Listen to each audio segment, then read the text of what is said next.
Hello friends, मेरा नाम है निर्दोष और मेरी चैनल टेक ज्ञान पे आप सबका स्वागत है। तो आज हम बात करने वाले हैं बहुत सारे इंटरेस्टिंग टेक अपडेट्स के बारे में। तो चलिए देखते हैं कि क्या अपडेट्स निकल के आई है। पर मैं आपको अपडेट बताना शुरू करूँ उससे पहले अगर आप मेरे चैनल पर पहली बार आए हैं तो सब्सक्राइब करना ना भूलें मेरे चैनल को, और साथ ही में बेल आइकन को भी दबा दें ताकि मैं जब भी कोई वीडियो अपलोड करूँ आप तक सबसे पहले नोटिफिकेशन पहुँच जाए। और हालांकि इस बार जो यूट्यूब ने नया फीचर लॉन्च किया है यूट्यूब चैप्टर्स करके, तो वो भी इंक्लूड है मेरे इस वीडियो के अंदर। यानी कि आप डिस्क्रिप्शन में जाके अगर आपको कोई स्पेशली कोई एक दो पार्टी देखनी है तो आप जाइए और स्क्रॉल कीजिए और आप सिर्फ उसी पार्ट को वीडियो में देख सकते हैं। तो चलिए देखते हैं क्या अपडेट निकल के आई है।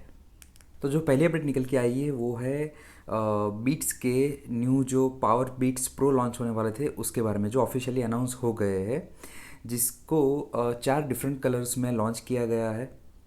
और साथ ही में इसकी जो प्राइस रखी गई है वो है $249 यानी कि ऑलमोस्ट $250 के आसपास की प्राइस रखी गई है, जिसके अंदर खास कुछ नहीं है। जो एयरपोर्ट एप्पल के एयरपोर्ट्स प्रो आते थे उसी का ही अंदर इसके अंदर चिप लगा हुआ है, H1 चिप, यानी कि आप इजीली डिवाइस के साथ क्विकली पेयर कर पाओगे। और साथ ही में IPX4 का सर्टिफिकेशन दिया गया हुआ है, यानी कि स्वेट और स्प्लैश प्रूफ है। और जो साथ ही में और एक जो फीचर्स दिया गया है वो ये है कि always on hey Siri features on रहेगा, यानी कि आप सीरी को उसमें एक्टिवेट ऑलवेज रख पाओगे। और साथ ही में जो 4 कलर है उसके जो कुछ नाम है वो है spring yellow, cloud pink, glacier blue and lava red. तो ऐसे ही कुछ नाम दिए गए हैं, हालांकि इसमें खास कुछ भी नहीं है। और फिजिकल बटन दिया गया हो आपको कॉल, पिकअप कॉल और ड्रॉप के लिए, और साथ ही में प्ले और पॉज म्यूज़िक के लिए दिया गया हुआ है। तो इससे अच्छा तो अब बेटर है कि एप्पल के जो एयरपोर्ट्स प्रो है वो ले लो। हालांकि इसके अंदर जो है एक बात की प्रॉमिस करती है कंपनी की, सिंगल चार्ज के अंदर कंटिन्यूसली आपको 9 आवर्स का प्लेबैक मिल सकता है। अब जो अपडेट निकल के आ रही है वो है ZTE स्मार्टफोन के बारे में। 2017 में पहली बार ZTE ने सबसे पहला फोल्डेबल फ़ोन निकाला था जिसका नाम रखा गया था एक्सॉन M करके। हालांकि वो डिवाइस अच्छा था बट फर्स्ट था, तो बट ऑब्वियसली कि काफ़ी सारे इंप्रूवमेंट्स की भी ज़रूरत थी। बट जो फर्स्ट फोल्डेबल फ़ोन था वो ZTE ने निकाला था। हालांकि उसके बाद काफ़ी ब्रांड ने जो है वो ट्राई किया है अच्छी तरह से इम्प्रूवमेंट ला के डिवाइस फोल्डेबल डिवाइस निकाले है, जैसे कि सैमसंग है, मोटरोला है और हुआवे है। तो अब जो खबर निकल के आई है वो ये है कि ZTE अब ट्राई फोल्डेबल जो है स्मार्टफोन निकालने जा रहा है। उसके कुछ स्केच और फोटो सामने आए हैं कि ट्राई फोल्डेबल जो है स्मार्टफोन रहने वाला है, यानी कि 3 बार फोल्ड होगा ये स्मार्टफोन। तो बहुत अच्छी बात है, देखते हैं कि ZTE अगर इस बार फोल्डेबल डिवाइस लाता है तो कैसा रहता है वो डिवाइस और कौन से इम्प्रूवमेंट के साथ वो लॉन्च करता है। अब जो अपडेट निकल के आ रही है वो है सैमसंग के गैलेक्सी फ़ोल्ड के बारे में। जी हाँ, सैमसंग गैलेक्सी फ़ोल्ड की जो डिस्प्ले है वो बेस्ट अवार्ड जीत चुकी है, best display of the year का अवार्ड जीत चुकी है। जी हाँ, इससे पहले मैंने आपको टेक न्यूज़ में बताया था कि एप्पल जीत चुकी है, बट वो जो था वो डिस्प्ले था, वो मॉनिटर था काइंड ऑफ, और ये जो है वो स्मार्टफोन डिस्प्ले है। तो DIA की तरफ से जो ये best display of the year का अवार्ड है वो सैमसंग फोल्ड की तरफ से जाता है। अब जो अपडेट निकल के आ रही है वो है वन प्लस की तरफ से है। जी हाँ, थोड़े ही वक्त पहले हमको ये सुनने में आया था कि जो वन प्लस और मैकलेरन की जो पार्टनरशिप है, हालांकि उसके जो स्मार्टफोन है अब नहीं आएंगे। जैसे 2018 के अंदर 60 मैकलेरन एडिशन आया था, 2019 में last year 70 pro McLaren edition आया था। तो उस बात के रूमर्स को अब ये कंफर्मेशन मिल गया है, इट्स ऑफिशियल, कि अब जो है वो मैकलेरन एडिशन नहीं आने वाला है। वो क्यों नहीं आने वाला है उसका एक रीज़न पता चला है कि जो फार्मूला रेस की जो पार्टनर की जो लिस्ट होती है उसमें से वन प्लस को हटाया गया है, यानी कि वन प्लस का उस लिस्ट के अंदर, पार्टनर्स के लिस्ट के अंदर नाम नहीं है। यानी कि अब ये कंफर्म हो गया है कि वन प्लस के जो मैकलेरन एडिशन आते थे वो अब नहीं आने वाले हैं। अब जो अपडेट निकल के आ रही है वो है रियलमी की तरफ से। रियलमी का एक मॉडल नंबर सामने आया है RMX2002, यानी कि कह लो रियलमी 6S या फिर 6i, जो BIS की वेबसाइट के ऊपर लिस्ट हो चुका है। यानी कि बहुत जल्द हम ये कह सकते हैं कि रियलमी 6S या 6i जो भी उसका नाम होगा वो इंडिया के अंदर बहुत जल्द लॉन्च होने वाला है, यानी बहुत सून, यानी कि समझ लो कि मे बी इन जून महीने में आ सकता है।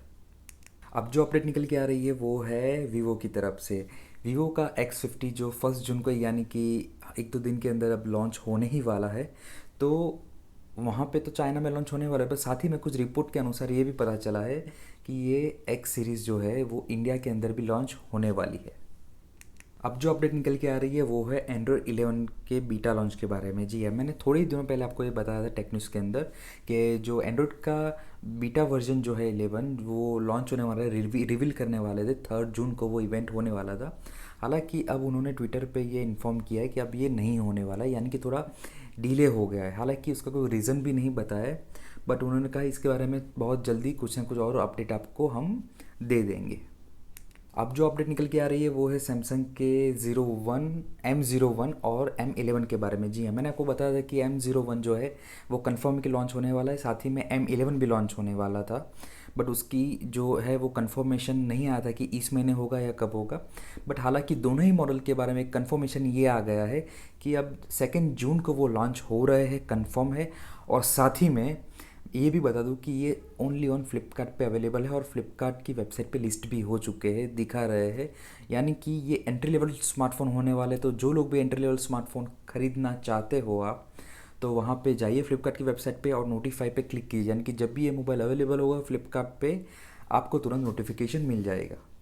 अब जो अपडेट निकल के आ रही है वो है वीवो के X50 सीरीज़ के बारे में है। जी हाँ, हम 1 या 2 ही दिन दूर है उसके लॉन्च से, और उसके बारे में और एक फ़ोटो लीक के सामने आई है जिसके अंदर दिख रहा है कि एक नहीं, दो नहीं, 3 स्मार्टफोन X सीरीज़ के लॉन्च होने वाले हैं। जिसमें पहला पहला दो है वो तो कंफर्म ही था, जो हमको पता था, जो मैंने आपको टेक न्यूज़ में बताया था। एक है X50 और दूसरा है X50 Pro। हालांकि इसके अंदर तीसरा मॉडल भी ऐड हुआ है X50 Pro Plus। जी हाँ, X50 और X50 Pro के अंदर जो है वो स्नैपड्रैगन 765G पे काम करने वाला है, बट ये जो X50 Pro Plus है वो स्नैपड्रैगन 865 प्रोसेसर पे काम करने वाला है। और जो बाकी सारे स्पेसिफिकेशन है आप स्क्रीन पे देख ही पाओगे। तो देखते हैं कि 1 जून को जब लॉन्च होता है तो कौन सी प्राइस पे लॉन्च होता है।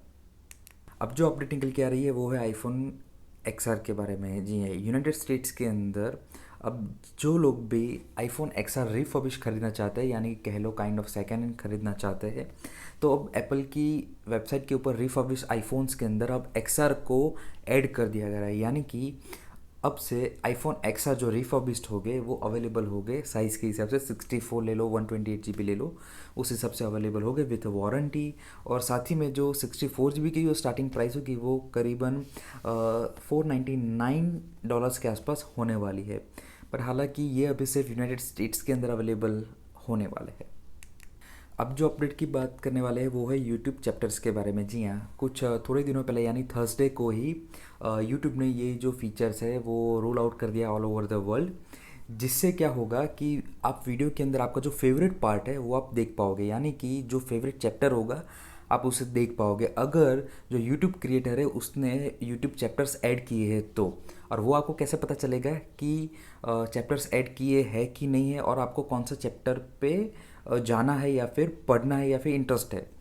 तो आपको क्या करना है, वीडियो के डिस्क्रिप्शन के अंदर जाना है, और डिस्क्रिप्शन के अंदर टाइमिंग के साथ सामने टाइटल चैप्टर्स के नाम लिखे होंगे कि ये टाइम पे आपको वहाँ पे इस टॉपिक के बारे में जानने को मिलेगा। जी हाँ, और ये ऑप्शन मैंने मेरे वीडियो में भी ऐड किया है, तो आप मेरे वीडियो में भी ऐसा कर पाओगे कि आपको जिस टॉपिक पे इंटरेस्ट है, जिसके बारे में जानना है, मैंने वीडियो के अंदर जितनी भी अपडेट्स दी है उसमें से आपको कौन सी अपडेट में इंटरेस्ट है वो जानना है, तो आप डिस्क्रिप्शन में जाइए और उस टाइम हिसाब से आप मेरे वीडियो के अंदर स्क्रॉल करेंगे तो आपको चैप्टर्स के नाम डिस्प्ले हो जाएंगे और आप उससे उस पर क्लिक करके आप वो चैप्टर एंजॉय कर पाओगे। तो अब जो आपको एक आखिरी अपडेट बताने वाला हूँ वो है Abu Dhabi state fund company के बारे में है। जी हाँ, हालांकि पिछले कुछ 1 महीने के अंदर ऑलमोस्ट 5 कंपनी जो है वो जियो के अंदर इन्वेस्ट कर चुकी है, बहुत बड़े पैमाने में इन्वेस्ट कर चुकी है। तो अब ये बातचीत चल रही है, हालांकि ये कंफर्म नहीं हुआ है, बट बातचीत चल रही है जियो और जो Abu Dhabi state fund company है उसके बीच में कि वो शायद 1 बिलियन तक जो है वो जियो के अंदर इन्वेस्ट करने वाली है। तो देखते हैं कि इन्वेस्ट करती है कि नहीं करती है। हालांकि ये सभी इन्वेस्टमेंट के बाद जो जियो की जो नेटवर्थ है वो बहुत बढ़ती जा रही है। तो बस दोस्तों, यही थी आज की सारी अपडेट। आशा रखता हूँ कि आपको ये वीडियो पसंद आया होगा।